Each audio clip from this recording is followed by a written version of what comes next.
MDMAയുമായി nursing വിദ്യാർത്ഥി പിടിയിൽ. അമരോള check പോസ്റ്റിൽ ഇന്ന് രാവിലെ നടത്തിയ പതിവ് വാഹന പരിശോധനയ്ക്കിടയിലാണ് 47 ഗ്രാം MDMAയുമായി കൊല്ലം സ്വദേശിയായ സുരത്ത് എന്ന 22 വയസ്സുകാരൻ അറസ്റ്റിലായത്. കൊല്ലം ചന്ദനത്തോപ്പ് സ്വദേശിയായ സുരത്ത് ഇന്നലെ രാത്രിയിൽ ബാംഗ്ലൂരിൽ നിന്ന് പുറപ്പെട്ട പുഞ്ചിരി ട്രാവൽസിലാണ് തിരുവനന്തപുരത്തേക്ക് യാത്ര ചെയ്തത്.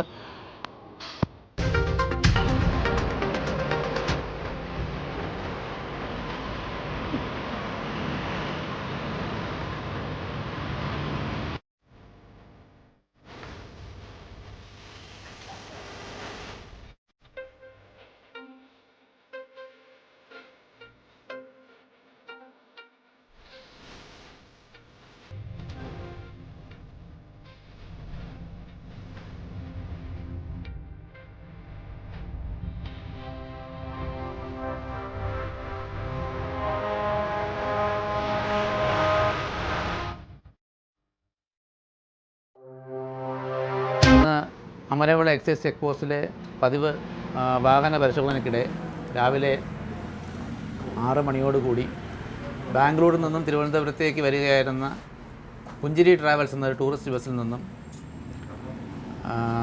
നമ്മൾ പരിശോധന നടത്തിയപ്പോൾ അതിലെ ഒരു യാത്രക്കാരനിൽ നിന്നും ഒരു 22 വയസ്സായ ഒരു നഴ്സിംഗ് വിദ്യാർത്ഥിയാണ്. അയാളിൽ നിന്നും 46 ഗ്രാം MDMA നമ്മൾ പിടിച്ചെടുത്തിട്ടുണ്ട്. MDMA എന്ന് പറയുന്നത് മാരകമായ മയക്കുമരുന്നാണ്. അത് 0.5 ഗ്രാം, 1/2 ഗ്രാം കൈവശം വെച്ചാൽ തന്നെ ജാമ്യമില്ലാതെ അകത്ത് പോകുന്ന ഒരു കുറ്റമാണിത്. അപ്പോൾ ഇത് ഞങ്ങൾ പിടിച്ചെടുത്തത് വ്യാവസായിക അളവിലുള്ള MDMA ഞങ്ങൾ പിടിച്ചെടുത്തിരിക്കുന്നത്. ഇത് 10 മുതൽ 20 വർഷം വരെ തടവ് കിട്ടാവുന്ന കുറ്റമാണ്. ഇയാളുടെ പേര് കൊല്ലം ചന്ദനത്തോപ്പ് താമസിക്കുന്ന സൂരത്ത് എന്ന 22 വയസ്സുള്ള നഴ്സിംഗ് വിദ്യാർത്ഥിയാണിത്.